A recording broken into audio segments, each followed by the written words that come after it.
All right. Welcome to another episode of Turning the Table. This is episode 108, Smart Staffing Strategies. We're here with good friend Jim Taylor of Benchmark 60. Sir? Morning, good afternoon, whatever, I guess wherever you are, depending. Wherever you're listening or watching. Yeah. We were talking the other day about listeners in the UK. I guess it's evening or close to. So yeah, exactly. What's happening? And so for those who are just getting familiar with this format, Jim and I live stream every Thursday here on our LinkedIn page. And we are looking for a few more folks to like and follow the Turning the Table podcast page so that we can actually stream live to that page. I think we're really close. And we have our good friend in the waiting room, Chris Bousquet, who's a staffing expert, who's going to be joining us because he's got some wisdom to impart to all of us. Hey, Chris, how are you? Gentlemen, good morning. How are you? Hey, Chris. Great to see you. Sorry about the miscommunication, my friend, in regards to how to get into the room. None at all. You know what they say, hopefully late, but worth the wait. Yeah, absolutely, my friend. So we were having a conversation last week, and it kept coming up. Of course, staffing is the big thing that everybody's talking about. And so we thought it would be a great idea to bring you in because this is actually your specialty. So instead of us trying to talk about something perhaps that we know something about, you're actually in the business of not only recruiting, but also of career coaching for folks who are actually looking for work. Correct? Yeah. Well, thank you so much for having me, Adam. You know, I got to say I've been tuning into the podcast, and I think I only missed one so far, but, you know, I really appreciate your, your effort, your time, your thought, your insight. You know, I love the platform, and I think that it's getting a lot of good, conversation and communication out there. So keep up the great work. It's really, Thank you. It's seen and greatly appreciated, in the industry. So. Fantastic. I really appreciate that. Yeah. And Jim, Chris, for those perhaps who might not necessarily be as familiar with you as they should be, you also have a deep experience in the hospitality industry. So can you talk a little bit about your time at Hillstone and some of that other stuff that you were doing before you decided to make this particular shift? Yeah, absolute pleasure. I've been in hospitality for 23 years. The far majority of that was at Hillstone Restaurant Group. I had the pleasure of working there for over 10 years, and I worked nationwide with them. I was in Napa, San Francisco, Denver, New York, New Jersey, Rockville, Orlando, so coast to coast in many different markets. And, you know, I left that company as enamored on day 3,650 as I was on day one. Wow. That company teaches you more about consistency, quality, attention to detail, and standards than I can imagine ever learning anywhere else. And there's other companies doing amazing work. Sure. They do a great job of laying below the radar. So, you know, they've been in business almost 50 years and have almost 50 locations, but, you know, they make it feel like most locations are your own kind of neighborhood restaurant when you go there. And I just learned so much about myself and grew so much, you know, over the course of the 10 years, and really learned how to be an operator. And the funny thing is that one thing that Houston's doesn't teach you is how to not work at Houston's. So when you first leave, you know, I remember I went elsewhere to an amazing, huge company in New York, and we'll get into it in a minute, but I don't want to make it sound like this is disparaging, but, you know, I remember the first P&L was like 6 weeks late, and facilities were not as tight. And it's just, you know, and then you kind of see that's more of the real world. You know, I was in like a fantasy land. I was in Disneyland of restaurants. And this is more of the real world, real people and real problems and real issues. So, you know, that was kind of a learning curve for me. And I'll be honest, I came in really too hot and, you know, a little bit on fire because, you know, Houston teaches you to drop you into all these different cities as if you own the place. So I'm like, what are you doing? Like, this is a mess. This is wrong. That light bulb's out. Like, come on, let's get it together. And I didn't get buy-in. I didn't get to know anybody. I didn't get them to let them know me. And it had a real adverse effect. And it took a little while to come out of that. Luckily, you know, I lead by example. So I'm like, hey, this needs to be painted. And then I grab a paintbrush. So I think they saw a little bit that I wasn't just being a jerk about it. But, you know, I really learned from that experience. Anyway, to answer your question more directly, worked at Houston's. Then after that, I worked for a company called Be Our Guest in Manhattan. At that point, was already Steve Hansen had sold the company, but also a great experience. I thought I was going to retire from hospitality. I went to work for Apple at the world's flagship location in Manhattan for a couple of years, and that was another level. So that taught me so much about teamwork and development. In a busy restaurant, a manager who doesn't delegate, they shouldn't do everything, but they kind of can. They shouldn't, but they can. In a store like that, that's 24 hours with 800 employees doing $600 million in sales, you actually cannot. So, I learned to depend on other people and develop. And I always thought if I could have brought some of those skills back to hospitality, how much even more successful I would have been. So that's exactly what I did. I left after about 2 years, and then I went to work for Starbucks, opened their flagship location in Manhattan, one of 6 worldwide roastery locations, and really never looked back. Ultimately, getting out of operations and opening a recruiting firm. As much as I enjoyed working in operations, even at the great locations I was telling you about, you meet and you work with 50 people, 100 people, and it was a great experience. Now, as a coach and as a recruiter, that gets exponential because now I work with operators and they have their own 50 and 100 people. So now, the dozens become hundreds, the hundreds become thousands. And I really think that's how you kind of grow and create a legacy. And I'm have the absolute pleasure of helping more people now than I ever have been able to before. Great. That's amazing. Do you miss being in the grind, in the heat of the moment, and in the hospitality industry? Every second of every day. So one, I miss that, the energy and the controlled chaos. Mm-hmm. 2, as you guys know, you got to turn your brain off. I can't even go to a restaurant with my fiance without saying, I wonder what they pay for rent here. And, that server is good, or that hostess is quoting way too high. You got to turn your brain off, or else you'll never be able to enjoy yourself. I miss it. And I almost get roped back in nearly daily, if not weekly. And, if there were more hours in the day, or I could figure out how to not sleep, I think I would do it. Fantastic. I completely agree. My wife and I are in a hotel in Canada, and, going up to the roof bar to have a bite to eat, it was like instantaneous. Just started looking around, but where's the exit? Where are the service stations? It's just, you're right. It's almost like a conscious moment of having to shut it off. Yeah. Even when we try to leave the industry, we just can't fully leave, right? Happens all the time. And I just wanted to shout out to a couple folks who have been following us. First off, I want to say hey to Stephanie Husky. So she's been a great supporter of not only the work that we've been doing on the show, but Benchmark 60, and also Michelle Moreno, who's working with us to sharpen her skills. And so we say welcome to her as well. And Jim, I know that we were talking before the show about we were going to try to split this up into kind of 2 different portions. And I know that I want to be respectful of everybody's time because we only have 30 minutes. But, you brought up the point that, most recruiters are not necessarily career coaches as well. Some recruiters are just, focused on their job. But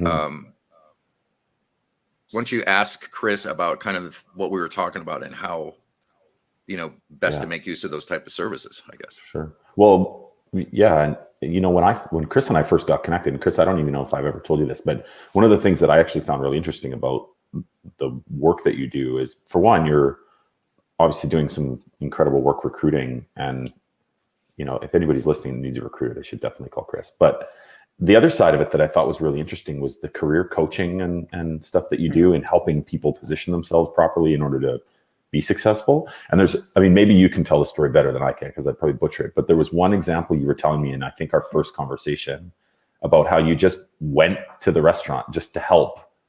And, nobody was paying you or anything. You just went to help the operation, help mentor some people, help, that kind of thing. And so can you tell us a little bit about your sort of stance on coaching and how you help the industry just kind of move forward and the people that are in it?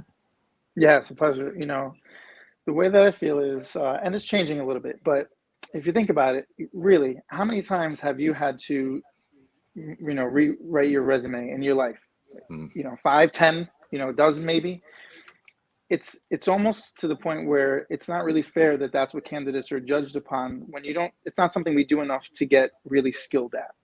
So if I can, if I see a dozen resumes a day, it's an absolute pleasure to help somebody extract the information that I know that they know, but maybe they don't know how to present it either on their resume. So that's the first step. So, I help people by really highlighting some of their achievements and accomplishments over the course of their career. Next, I think it's important to practice the interview process because, again, 30 minutes, 60 minutes of somebody's time that you get in this day and age, probably over an experience like this, or possibly not face-to-face. And it's easy to either, get nervous or not really comprehend how the question should be answered. So I think if we can practice that a little bit, that also helps. And again, this isn't to give anybody necessarily an unfair advantage. Sometimes that's the result, but really it's just to extract the answers that I know if they had 24 hours to think about that they would say. And if you've ever been in a position where you think back and regret and think about what you could have said or would have said, as we all do every day, interviewing or not, I really want candidates to get, or to be honest, get or not get a job based on their real experience and knowledge, not based on their interaction or their nerves or any of those things. So I never tell people what to say. I never put words in people's mouths, but I just ask common questions or questions that I would ask if I was still in operations, and we kind of practice that a little bit. And it goes from the beginning of the interview to the end. People don't even realize at the beginning of an interview, if somebody says, "How's your day going?" or "How was your commute here?" If you start off negatives and say, "Well, I'm having a rough day," or "The commute was rough," these are all parts of the interview. So, not necessarily needs to be fake, but I'm having a great day. The commute was great, because if it was rough to get here for an interview, how am I going to get to work every single day? Anyway, I think you get the point. Through the end of the interview, when the interviewer asks if they have any questions, I commonly see people, either get anxious, or maybe they haven't thought through, and they say, "No, I think you've answered all the questions." It's not possible. They can't read your mind, and you haven't asked any questions. So I always give people at least 3 or 4 ideas of some typically good questions that I would want to know. And then at the very least, that hopefully either gives them some material, but more often than not actually sparks other ideas that they can have. So, and then I even offer to the end some tips on salary negotiation. Again, it's been so one-sided for the employer that, there's some culture and even some legislation catching up for pay transparency. But I still think that there's techniques that you can learn and be skilled at and be confident at, so that you're not just getting a number that makes sense to the employer, that you're actually getting paid for, what the market value for that position and your experiences are. So, Adam, if it's cool if I ask there's just something that's Please go right ahead for me right now. There's all of this discussion about how, you hear people saying all the time right now, the workforce has changed, or the expectation of the generation has changed, or, people don't want to work, or whatever that kind of thing might be. Plus the fact that some of the labor shortages that are happening right now are definitely making it more of an employee market, an employee-driven market. It's, if you're a job searcher, you're in the driver's seat to a degree, at least it seems. So are you finding that people are coming to you more to say, how do I pick the right employer, as opposed to the employer picking the right candidate? I was talking to a guy the other day who had an applicant that had gone to 7 interviews that day. He had 6 offers in front of him and was basically going to say, who's got the best offer, kind of thing, right? Are you finding that people are asking for advice on how to negotiate that type of stuff?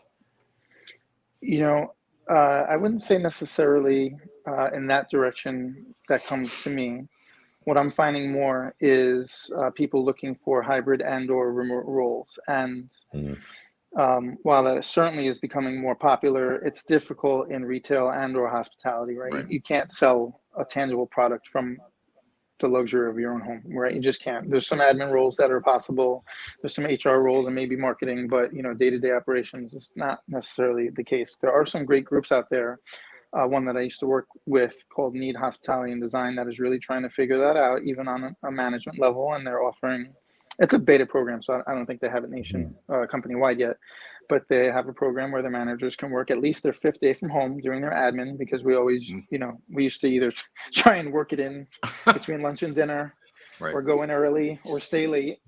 But if you're smart and you figure about 20% of your time is admin anyway, you just bank it all and do it all in one day. So whatever that looks like, coding invoices, doing schedules, whatever it may be. And they're also doing some other great work.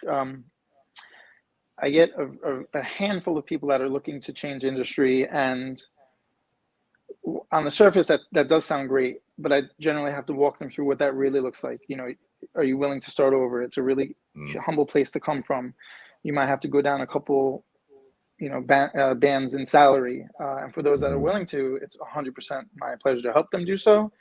But it's, when you talk through all that and benefits and things that come along with tenure, I would say a good 60-70% of the time we just go back to getting something, not necessarily in their comfort zone, but something that will continue their career, or maybe a little bit of a deviation. But it's really hard to go from a totally different industry, I think. Right. Chris, let me ask you a quick question about gatekeepers. So, a lot of the beginning of the application process is done remotely. And it used to be that, there was a person that was actually scanning your resume. So I know that earlier you were talking about that you are actively coaching along with the resume process. But more and more, it seems like there are computers or AIs that are actually scanning these in order to look for certain keywords. And if those keywords aren't present, then it automatically kicks you out. And so I'm curious to know if you have any advice for the folks who are maybe polishing up their resume right now, like the best way to avoid being, thrown out of pile even before they get a chance to take part in an interview. Yeah, thanks for asking. I'll be honest. I don't mind the ATS, applicant tracking systems, and I'll tell you why. Computers behave more consistent than people do. Sure. Right. So previously, when hiring managers were getting dozens to hundreds of applications, there's some biases that come into play, whether they're conscious or subconscious. There are time constraints, right? So if I have 5 minutes to read 100 resumes, it's just not going to happen, right? And then, there's disparity, whether it be ageism, right? People that put their experience years or even their high school graduation or college graduation date on there, we're recommending against to avoid that. So the computer doesn't discriminate, but it does have strict parameters.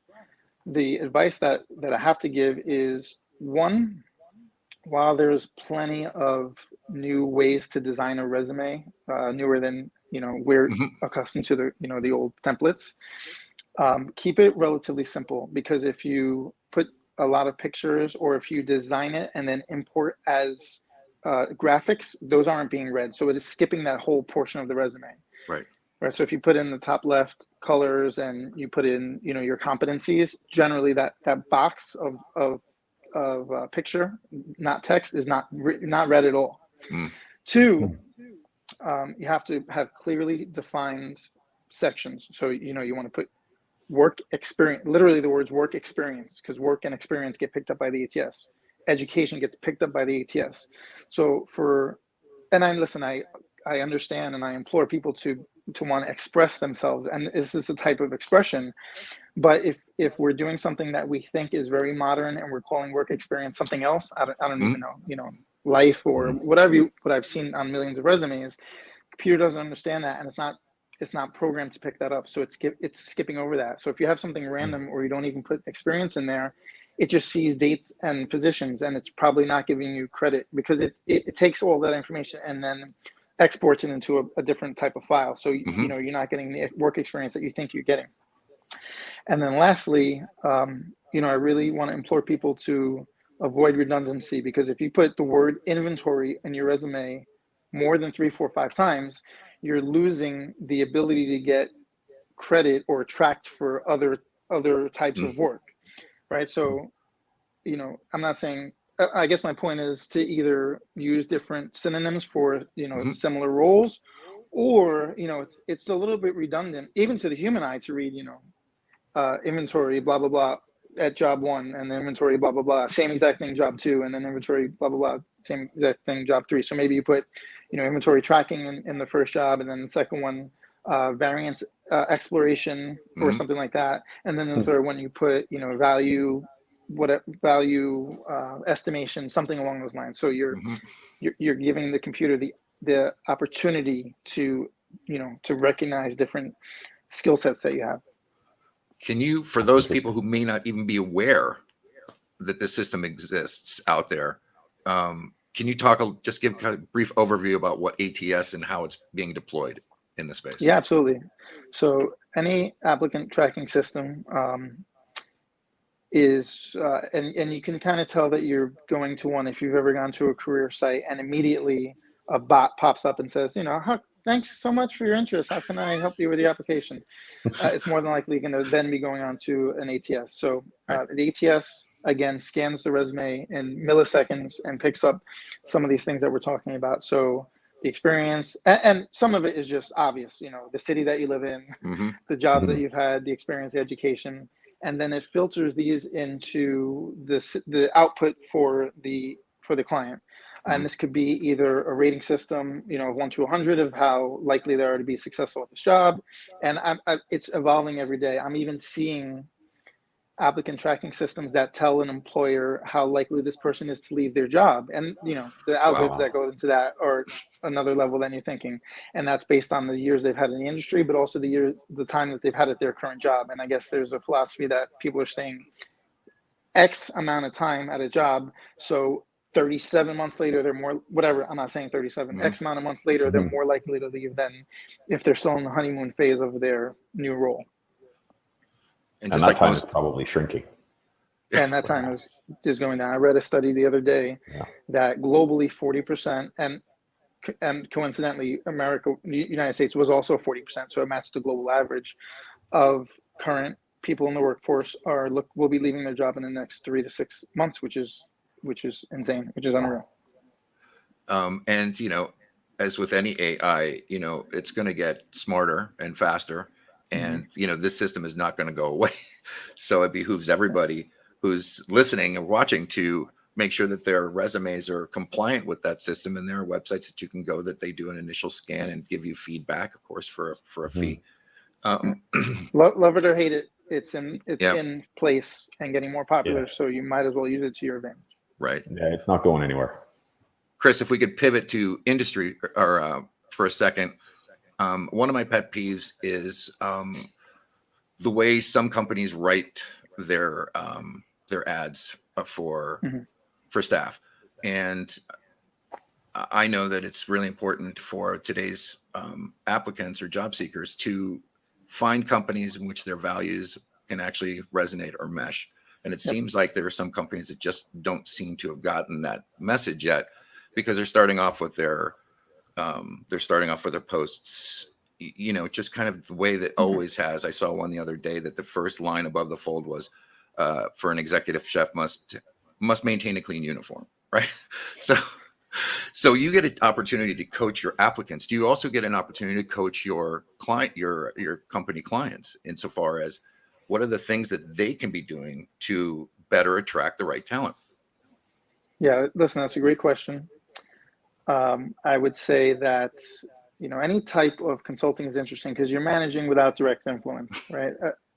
All of my clients, I can only make suggestions based on the years of my experience, and hopefully they value that enough. But at the end of the day, I don't, we don't work directly at those clients. So I think the best partners are the ones that are open to feedback and that take that constructive help and put it into place.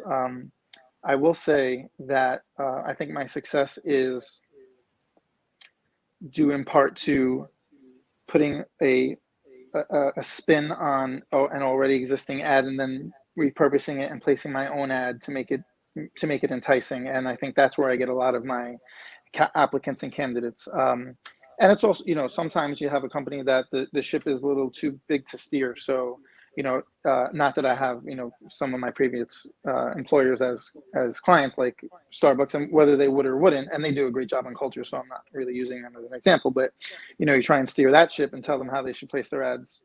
It's not likely to go anywhere. And if it does, it's got to go too far up the chain. So, but I think you're absolutely right. I think that motivations have shifted and workers are really rethinking where they want to work. I think that a good ad starts with a little bit of history about the company. I think that adding things like mission and values and culture are really important to today's workforce. I think that it's really not necessarily any longer just about career advancement opportunities and or wages and or benefits, which all help, but whereas those used to be differentiators, now they're almost like ticket to entry, and that's really just what should be getting you candidates in the first place. Yeah. What do you see? We've talked about this a lot, the whole, coming from a retention, perspective. We talk about retention a lot, obviously. What are you seeing some of these companies do that are really cool in terms of added benefits? Like you were just saying, wage and time off and that kind of thing is like just ticket to entry. What are some of the cool things that you're seeing that companies are doing to say, you got to work for us? Yeah, I think that it used to be that wages could have the potential to be enough, but I think if you live and die by the dollar, you're going to also live and die. You're going to die by the dollar, right? People will leave as soon as they get increases elsewhere. So I think that there's a lot of intangibles that people and clients need to take advantage of, and I think that a lot of it really has to do with reinvesting in the candidates. So you'd be surprised how far things like mental health and appreciation go. A lot of these bigger companies are investing in tools company wide, whether that be meditation and or wellness apps. A lot of companies are paying or offering gym memberships. And then I think on the job, continued education and learning and development is really important because it shows the investment and it gives the candidate the opportunity to have a long-term career with that company. And, it's obviously additional investment. And every once in a while I see candidates that say, hey, rather than investing, 20 grand in Wisetail or a learning and development program, why don't you just pay everybody a little more? And again, that's really, that's the paradox. That's the, it's a fine line to walk, but I think that there's some really great programs out there. Jim, you've told Adam and I about clients that you have that are, offering home cleaning services and or, laundry services. I think that, no idea is a bad idea, and clients are getting more and more creative in their offerings, and candidates are getting more and more creative in their asks. Yeah. Really cool. And just on that note that we were having some discussion about the other day, in some of the urban markets where, the pandemic forced people to either move out of the downtown cores or at least explore out of the downtown cores. But so many people who live in some of these buildings and, apartment towers and stuff don't have a vehicle, right? There's actually a restaurant group in Vancouver where I live that is buying, if you get hired on as a manager, they buy you a car. Wow. If you don't own one, so that you can have flexibility on your time off to, go and explore and do things. And I was talking to one of the guys, he goes, yeah, you'll never believe it. On my first day, they gave me a laptop and the keys to my new truck. And they basically calculated that it was, pay $5 more an hour or $10 more an hour, or, lease a vehicle for somebody, that kind of thing. But it's, just outside the box stuff. It's cool to see what's going on. Yeah, unreal. Yeah. Yeah. All right, we're getting close. I know we are. We're getting close to our time. And so, Chris, again, if you had a company client that was actually open to some coaching and you wanted to give them kind of 3 bullet points that you think are most important based upon your interaction with the applicants that you're working with right now, what would be the top 3 things that a company could do or present that would probably most effectively attract the right candidate for them? Yeah, thanks for asking. I think that, as we alluded to earlier, really considering how remote or hybrid scenarios could possibly play into the role regardless. And I know it's really hard with operations, but there's ways to think about it. And I'm sure that the payoff would be worth the return on investment. I think that, again, thinking through if one doesn't already have, or rethinking if they do, again, the mission and values, and really, stating that and having that be abundantly apparent and available so that people can have an idea of the type of company that they're getting involved in. And then possibly, I'm trying not to rank these, but possibly the biggest impact would be to consider how these clients can reduce the interview timeline or steps to hire. Good candidates are being hired quickly, and a long drawn out process only exacerbates that. And when they get another interview process that's quicker and a quicker offer, they are, they're signing up, and kudos to them for doing so. So take advantage of technology, maybe have the first interview, like this, maybe have a second interview right away, or in person, if necessary and if possible. And then 3, again, I know that we're all busy, and things make it tough, but maybe have a work it into one's calendar, a certain time of day, every day of the week. That's just your interview time, because when these things are getting pushed, we're losing strong candidates. Chris, thanks very much. I think all 3 of those are really, really powerful, especially the last one, because to be honest, I didn't really consider that, if you give somebody enough time, that very often there might be another opportunity that comes their way. If somebody's looking for you and they want to work with you, Chris, how do they do that?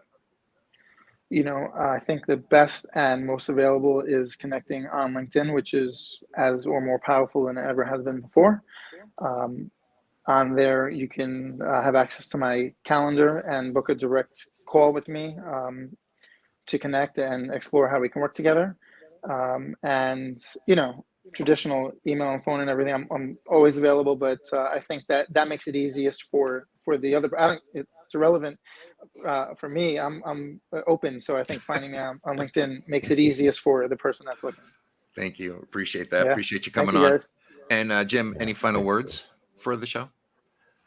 Well, it's just, I think Chris had some awesome insight, right? The world of hiring is different now than it was a couple of years ago. So I'm fascinated by the applicant tracking stuff. I didn't even know some of that stuff. So, that's really interesting. And I agree with you. The speed of the interview process. I mean, I remember when I was still in operations, sometimes it took us like 3 weeks to hire somebody. And it just surprised they still talk to us through that process. So I think you've got some great insight. So thanks again, Chris. Thank you, guys. Always a pleasure talking to you. Thank you. Thank you, everybody. We appreciate you listening to another episode of Turning the Table with myself, Adam Lamb, and Jim Taylor. And our guest for this episode was Chris Bousquet. And we'll catch you next week. Thanks, everyone. Thank you. Take care.